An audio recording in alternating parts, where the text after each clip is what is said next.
मित्रांनो, मी मुंबईतल्या एका पॉश सोसायटीत भाड्याने राहतो. तिथली सगळी मंडळी खूपच उच्चभ्रू आणि मस्त आहेत. माझ्या मकान मालकाचा मुलगा आर्यन हा माझ्याच वयाचा आहे. त्यामुळे आमच्यात खूप चांगली मैत्री झाली. आर्यनचं लग्न होऊन 4 वर्ष झाली होती. त्याची बायको प्रिया खूपच सुंदर आणि संस्कारी होती. मी गेल्या 2 वर्षांपासून त्यांच्याकडे भाड्याने राहतोय, पण कधीच असं झालं नाही की प्रियाने माझ्याकडे डोळे उंचावून पाहिलं. माझ्या मनातही तिच्याबद्दल आदर होता. त्यांचं कुटुंब खूप सुखी आणि संपन्न होतं, पण एकच कमी होती, आर्यनला मूल होत नव्हतं. मी आणि आर्यन दर 5-10 दिवसांनी 1-2दा पबमध्ये जाऊन बिअरचा आनंद घ्यायचो. पण एकदा आर्यनने बरेच दिवस बिअर पिण्याचा विषय काढलाच नाही. मला वाटलं काहीतरी गडबड आहे. म्हणून मीच म्हणालो, चल ना आर्यन, आज आपल्या अड्ड्यावर जाऊया. त्यावर तो म्हणाला, नको यार, मूड नाही. मला जाणवलं की तो उदास आहे आणि नक्कीच काहीतरी गंभीर बाब आहे. नाहीतर तो कधीच नकार द्यायचा नाही. मी त्याला मैत्रीची शपथ देऊन पबमध्ये घेऊन गेलो आणि एका शांत कोपऱ्यात आम्ही दोघं बसलो. तो काहीच बोलत नव्हता. जेव्हा बिअरचा नशा थोडा चढला तेव्हा मी त्याचा हात धरला आणि म्हणालो, काय झालं रे आर्यन, उदास का आहेस? माझ्या इतक्या बोलण्याने त्याच्या डोळ्यात पाणी आलं. तो म्हणाला, अरे अमित, तुझ्यापासून काय लपवणार? मूल न होण्यामुळे प्रियाला नातेवाईकांकडून खूप टोमणे ऐकावे लागतात. रात्री ती एकटी रडते. याचा परिणाम आता आमच्या लाईफवरही होतोय. आम्ही दोघंही निराश झालोय. आता आमच्या आयुष्यात ना तो आनंद राहिलाय, ना सुंदर वेळेचा अनुभव. त्याचं हे बोलणं ऐकून मला पण वाईट वाटलं. मी म्हणालो, आर्यन, डॉक्टर काय म्हणतात? तो म्हणाला, ते म्हणतात माझा काउंट खूप कमी आहे. प्रियाला काहीच प्रॉब्लेम नाही. मी म्हणालो, मग भावा, आजकाल यावर खूप उपाय आहेत. त्यावर तो म्हणाला, अरे गेल्या 3 वर्षांपासून मी इंग्रजी आणि देसी औषध ट्राय केली, पण काही फायदा नाही. आता डॉक्टर म्हणतात फक्त डोनेशन हा शेवटचा उपाय आहे.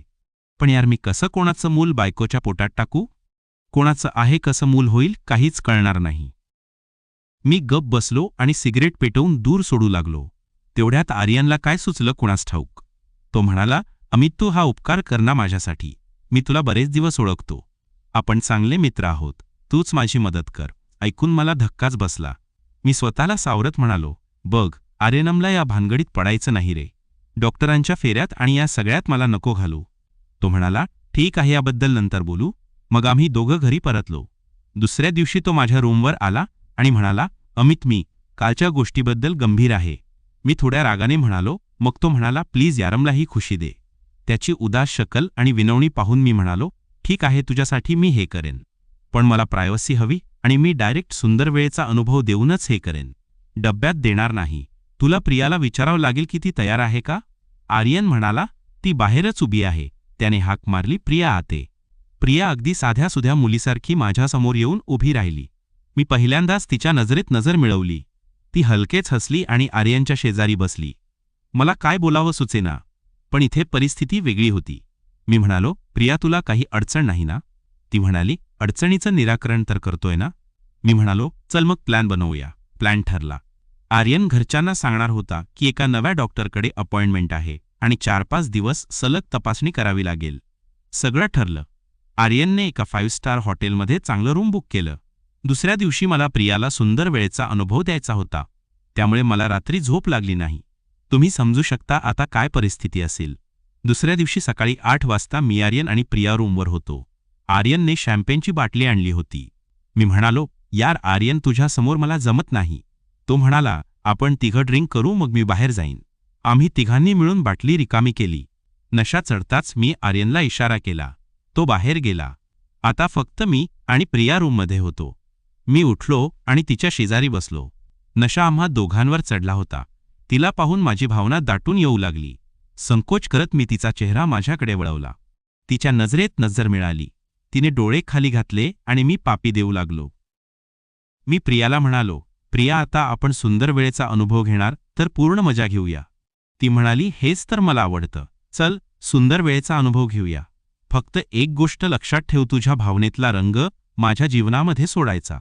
प्रिया आता सुंदर वेळेचा अनुभव घेण्यासाठी प्रभावी झाली होती. पण मला घाई नव्हती. मी ठरवलं होतं की सुंदर वेळेचा अनुभव आरामात देईन. आता नशेचा प्रभाव सुरू झाला. मी म्हणालो, प्रिया, तुला किती दिवसांपासून सुंदर वेळेचा अनुभव देण्याची इच्छा होती? ती म्हणाली, मग दे ना सुंदर वेळेचा अनुभव. तिच्या तोंडून हे ऐकून माझी भावना दाटून आली. मी तिला मोकळे केले. ती भुकेल्या वाघिणीसारखी मला पाहत होती. मी तिला अनुभव द्यायला तयार केले आणि तिच्या जीवनात माझी भावना टाकली आणि सुंदर वेळेचा अनुभव देऊ लागलो. ती पण साथ देऊ लागली. काही वेळेच्या अनुभवानंतर मी तिच्या जीवनामध्ये रंगाच्या 5-6 पिचकाऱ्या सोडल्या. ती म्हणाली, अमित, खरंच याला सुंदर वेळेचा अनुभव असं म्हणतात. मी आर्यनला कसंही पटवेन. आपण रोज सुंदर वेळेचा अनुभव करू.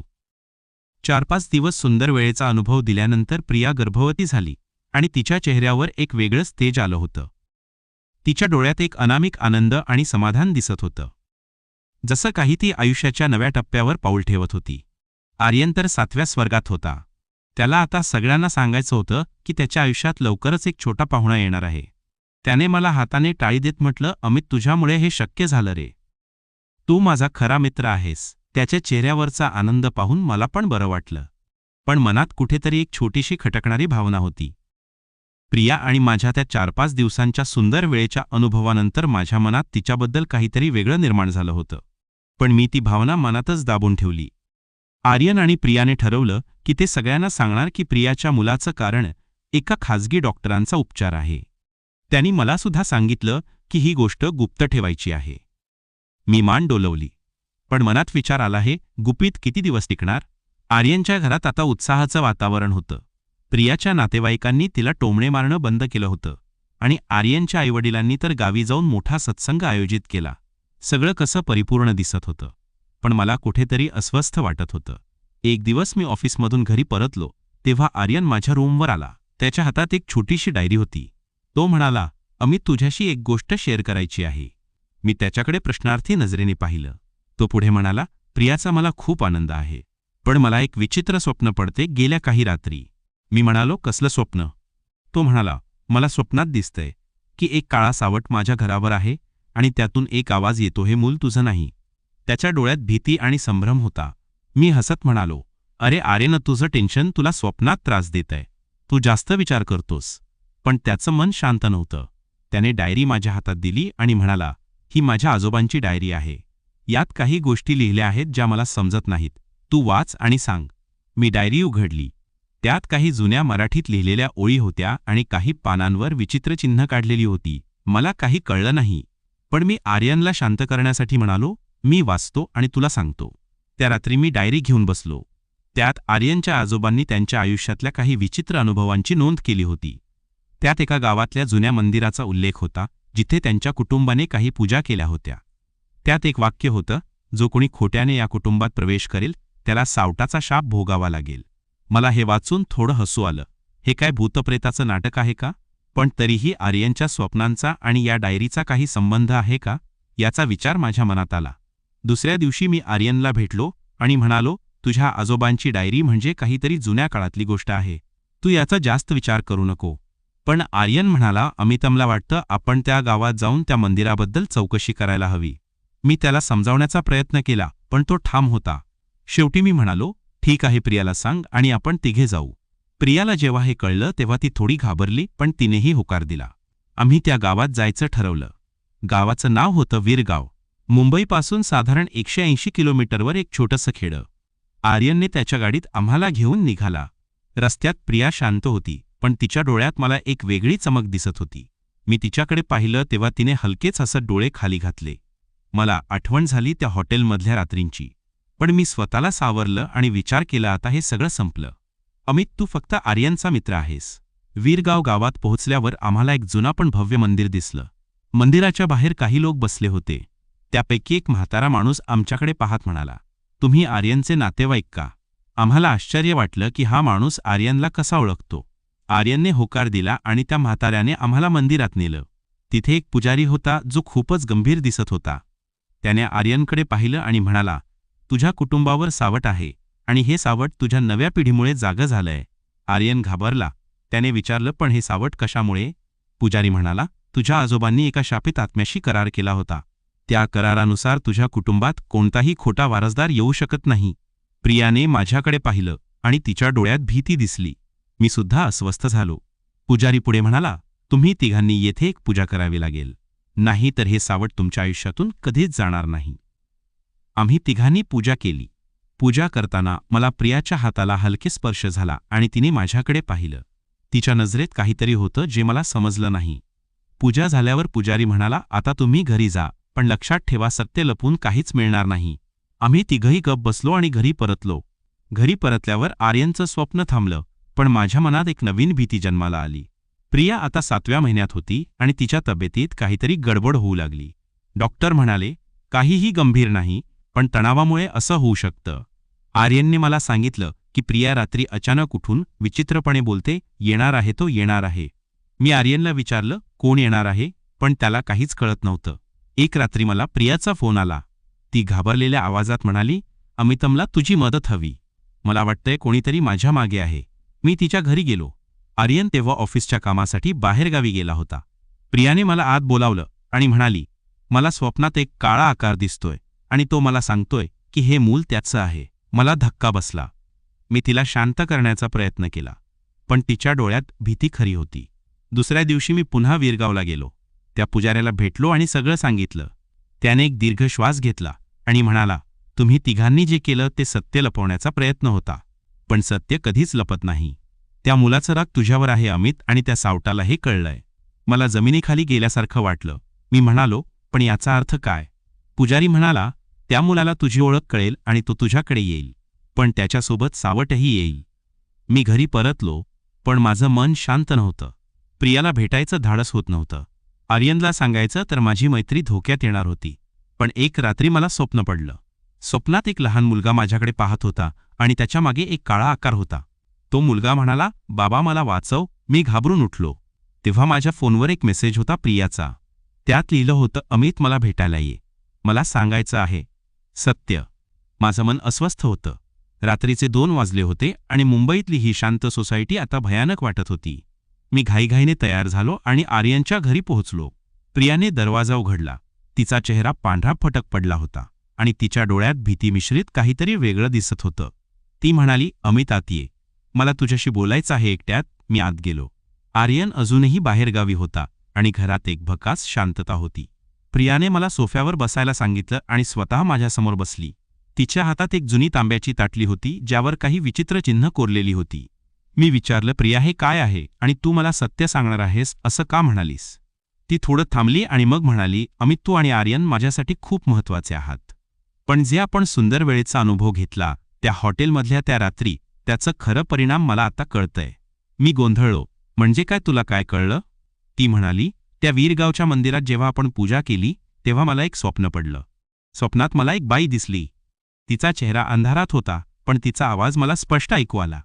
ती म्हणाली, तुझ्या पोटातलं मूल सत्याचा वारसदार आहे, पण त्याच्यावर सावट आहे. आणि मग तिने मलाही ताटली दाखवली. प्रियाने ती ताटली माझ्या हातात दिली. ती थंडगार होती आणि त्या चिन्हांवर बोट फिरवताना मला एक विचित्र कंपन जाणवलं. प्रिया हे सगळं काय आहे, तू मला स्पष्ट सांग. मी थोड्या रागाने म्हणालो. ती म्हणाली, अमितमला वाटतंय आपण जे केलं ते फक्त आपल्या तिघांचं गुपित नाही. त्या मंदिरातल्या पुजाऱ्याने सांगितलं होतं ना, आर्यनच्या कुटुंबावर एक शाप आहे. आणि मला आता कळलं की त्या शापाचं मूळ आर्यनच्या आजोबांनी केलेल्या एका चुकीत आहे. तिने आर्यनच्या आजोबांच्या डायरीतलं एक पान उघडलं जिथे एका स्त्रीचं नाव लिहिलं होतं, कमलाबाई. प्रियाने सांगितलं की कमलाबाई ही वीरगाव गावातली एक रहस्यमय व्यक्ती होती. आर्यनचे आजोबा रघुनाथ यांनी तिच्याशी एक करार केला होता. रघुनाथ यांना मूल होत नव्हतं आणि त्यांनी कमलाबाईच्या जादुई शक्तींची मदत घेतली होती. पण त्या करारात एक अट होती, त्यांच्या कुटुंबात कोणताही खोटा वारसदार येणार नाही. नाहीतर कमलाबाईचा आत्मा त्या वारसदाराला आणि कुटुंबाला त्रास देईल. प्रिया म्हणाली, आमचं मूल म्हणजे आपलं मूल, हा त्या कराराचा अभंग आहे. अमित मला धक्का बसला. मी म्हणालो, पण प्रिया, आर्यनला याबद्दल काहीच माहिती नाही आणि त्या पुजाऱ्याने सांगितलं होतं की पूजा केल्याने सावट जाईल. ती म्हणाली, पण ती पूजा अपूर्ण राहिली. पुजाऱ्याने सांगितलं होतं की सत्य सांगितलं नाही तर सावट परत येईल. आणि आता मला रात्री ती बाई स्वप्नात दिसते. मला सांगते की मी तुझ्याशी खोटं बोललं. खोटं कसं? खोटं? मी जवळजवळ ओरडलो. प्रियाने डोळे खाली घातले आणि म्हणाली, अमित, त्या हॉटेलमधल्या रात्री मी तुझ्याशी पूर्णपणे प्रामाणिक नव्हते. मला तुझ्याबरोबर त्या सुंदर वेळेचा अनुभव घ्यायचा होता, पण त्याचबरोबर मला आर्यनला वाचवायचं होतं. मी ठरवलं होतं की मी आर्यनला एक मूल देईन. पण आता मला वाटतं की मी तुला फसवलं. माझं डोकं गरगरायला लागलं. प्रियाने मला फसवलं की ती आर्यनला वाचवण्यासाठी हे सगळं करत होती. आणि त्या कमलाबाईच्या सावटाचा याच्याशी काय संबंध? मी तिला म्हणालो, प्रिया, तू मला हे आधी का नाही सांगितलं? आणि आता आपण काय करायचं? ती म्हणाली, मला माहिती नाही अमित, पण मला वाटतंय आपण पुन्हा वीरगावला जायला हवं. त्या पुजाऱ्याकडे याचं उत्तर आहे. आर्यन दुसऱ्या दिवशी परतला आणि आम्ही तिघांनी वीरगावला जायचं ठरवलं. आर्यनला प्रियाने सांगितलं की तिच्या स्वप्नांमुळे ती घाबरली आहे आणि पुजाऱ्याला भेटणं गरजेचं आहे. आर्यनला यात काहीच संशय आला नाही, पण माझ्या मनात एक ताळ होता. जर सत्य समोर आलं तर आर्यन आणि माझी मैत्री टिकेल का? वीरगावला पोहोचल्यावर आम्ही थेट मंदिरात गेलो, पण पुजारी तिथे नव्हता. तिथल्या एका गावकऱ्याने सांगितलं की पुजारी गावाबाहेर गेलाय आणि तो परत येईल तेव्हा येईल. आम्ही निराश झालो, पण प्रिया म्हणाली, आपण कमलाबाईच्या जुन्या घराला भेट देऊया. तिथे काहीतरी उत्तर मिळेल. कमलाबाईचं घर गावाच्या टोकाला एका जंगलात होतं. घर म्हणजे खरं तर एक मोडकळीला आलेली वास्तू होती, ज्याच्या भिंतींवर विचित्र चिन्ह कोरलेली होती, अगदी त्या ताटलीसारखी. आम्ही आत गेलो आणि तिथे एक जुनं तळघर दिसलं. आर्यन म्हणाला, हे काय भूतप्रेताचं नाटक आहे का? पण प्रिया गंभीर होती. तिने ती ताटली तळघरातल्या एका दगडी चौथऱ्यावर ठेवली आणि अचानक तिथे एक तेजस्वी प्रकाश झाला. प्रकाशातून एक आकृती प्रकट झाली. ती एक स्त्री होती. तिचा चेहरा अंधारात होता, पण तिचे डोळे लाल भडक होते. ती म्हणाली, तुम्ही माझा करार तोडला. सत्य लपवण्याची शिक्षा तुम्हाला भोगावी लागेल. आर्यन घाबरला आणि म्हणाला, कोण आहेस तू? आम्ही काय केलं? ती हसली आणि तिचं हसणं भयानक होतं. मी कमलाबाई. तुमच्या कुटुंबाने माझ्याशी केलेला करार तोडला. हे मूल, तिने प्रियाच्या पोटाकडे बोट दाखवलं, हा माझा शाप घेऊन जन्माला येईल. मी पुढे सरसावलो आणि म्हणालो, कमलाबाई, जर आम्ही सत्य सांगितलं तर हा शाप मागे घेता येईल का? ती थांबली आणि म्हणाली, सत्य सांगण्याची हिंमत आहे का तुमच्यात? आर्यन, तुझ्या मित्राने आणि तुझ्या बायकोने तुला फसवलं. हे मूल तुझं नाही. आर्यनने माझ्याकडे आणि प्रियाकडे पाहिलं. त्याच्या डोळ्यात संताप आणि दुःख होतं. प्रिया रडत म्हणाली, आर्यनमला माफ कर. मी हे तुझ्यासाठी केलं, तुझ्या आनंदासाठी. पण आर्यनने तिच्याकडे पाहिलं आणि शांतपणे म्हणाला, मला सत्य माहिती आहे प्रिया. मी तुम्हा दोघांना माफ केलं होतं, पण आता हा शाप आपल्या सगळ्यांना भोगावा लागेल. कमलाबाईच्या आकृतीने आर्यनकडे पाहिलं आणि म्हणाली, तुझ्या माफीने शाप कमी होऊ शकतो, पण पूर्णपणे जाणार नाही. या मुलाला सत्याची ओळख द्या आणि मगच हा शाप मिटेल.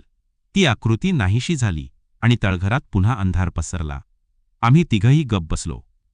आर्यन म्हणाला, अमित, तू माझा मित्र आहेस आणि हे मूल माझंच आहे, कारण मी त्याला माझं नाव देणार आहे. आम्ही घरी परतलो. प्रियाच्या प्रसूतीची वेळ जवळ आली होती. एका रात्री तिला कळा सुरू झाल्या आणि तिला हॉस्पिटलमध्ये नेण्यात आलं. मुलाचा जन्म झाला, एक गोंडस मुलगा. पण जेव्हा मी त्या मुलाकडे पाहिलं तेव्हा त्याच्या डोळ्यात एक विचित्र चमक होती आणि मला कमलाबाईच्या लाल डोळ्यांची आठवण झाली. आर्यननी आदित्यला आपलं नाव दिलं आणि त्याच्या चेहऱ्यावरचा आनंद पाहून मला वाटलं की सगळं आता ठीक होईल. पण आदित्यच्या डोळ्यातली ती विचित्र चमक आणि कमलाबाईच्या स्वप्नातले ते शब्द माझ्या मनातून जात नव्हते. सत्य अजूनही लपलेलं आहे अमित, आणि ते सत्य तुला शोधावं लागेल. प्रिया हॉस्पिटलमधून घरी परतली. आदित्यला पाहण्यासाठी नातेवाईकांची रीघ लागली होती. सगळे त्याचं कौतुक करत होते, पण मला त्याच्या डोळ्यातली ती लाल चमक पुन्हा पुन्हा दिसत होती. मी आर्यनला याबद्दल काही सांगितलं नाही, कारण त्याला आता फक्त आपल्या मुलाचा आनंद होता. पण प्रियाच्या नजरेत मला एक अस्वस्थता दिसत होती. ती रात्री आदित्यला झोपवताना कधीकधी माझ्याकडे विचित्र नजरेने पाहायची, जणू तिला काही सांगायचं होतं. एक रात्र जेव्हा आर्यन ऑफिसच्या कामासाठी पुन्हा बाहेरगावी गेला होता, प्रियाने मला फोन केला, अमित, तू लवकर घरी ये, मला तुझ्याशी बोलायचं आहे.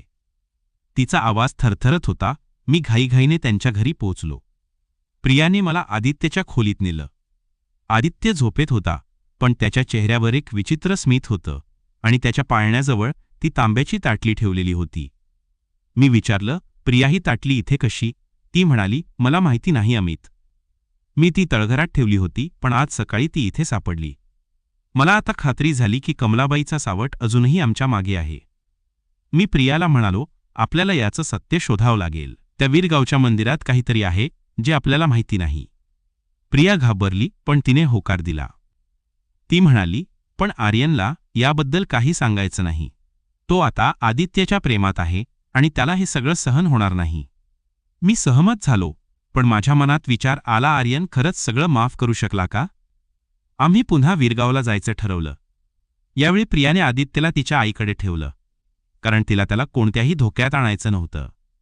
आम्ही मंदिरात पोहोचलो आणि यावेळी तो पुजारी तिथे होता. त्याने आम्हाला पाहताच सांगितलं, तुम्ही परत आलात याचा अर्थ सावट अजूनही तुमच्या मागे आहे. मी त्याला सगळं सांगितलं.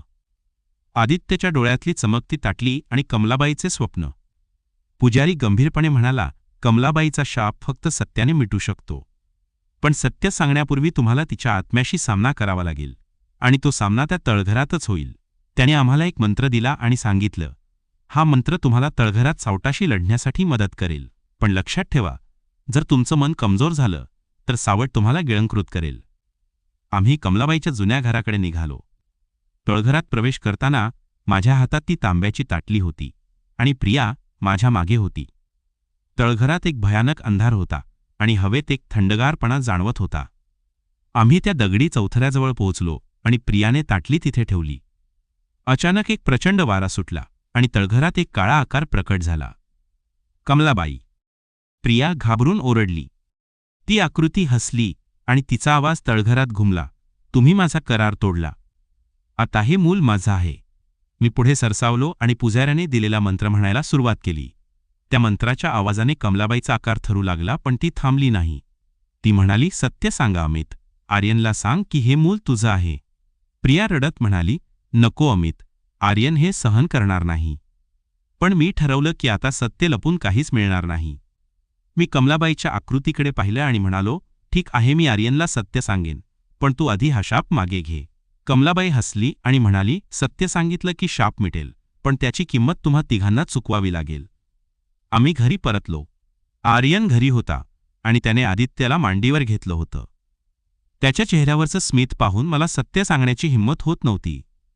पण प्रियाने माझा हात धरला आणि म्हणाली, अमित, आपल्याला हे करावंच लागेल, नाहीतर कमलाबाईचं सावट आपल्याला कधीच सोडणार नाही. मी आर्यनला सगळं सांगितलं. त्या हॉटेलमधल्या रात्री प्रियाच्या योजनेपासून ते कमलाबाईच्या शापापर्यंत. आर्यन शांतपणे ऐकत होता. त्याच्या डोळ्यात दुःख होतं, पण त्याने काहीच बोललं नाही. शेवटी तो म्हणाला, अमित, तू माझा मित्र आहेस आणि प्रिया, तू माझी बायको आहेस. मी तुम्हा दोघांना माफ केलं होतं आणि आता पुन्हा माफ करतो. पण हे मूल माझंच आहे, कारण मी त्याला माझं प्रेम देणार आहे. त्या रात्री आम्ही तिघांनी मिळून ती तांब्याची ताटली एका नदीत विसर्जित केली. पुजाऱ्याने सांगितलं होतं की सत्य सांगितलं की शाप मिटेल आणि त्या ताटलीचं विसर्जन हा त्याचा शेवटचा टप्पा आहे. त्या रात्री प्रियाला आणि मला कोणतंही स्वप्न पडलं नाही. आदित्यच्या डोळ्यातली ती चमकही नाहीशी झाली आणि तो एक सामान्य गोंडस मुलगा दिसू लागला. काही महिन्यांनी आर्यन आणि प्रियाने मुंबईतून दुसऱ्या शहरात स्थलांतर केलं. त्यांनी मला सांगितलं की त्यांना नव्याने सुरुवात करायची आहे आणि मी त्यांचा निर्णय मान्य केला.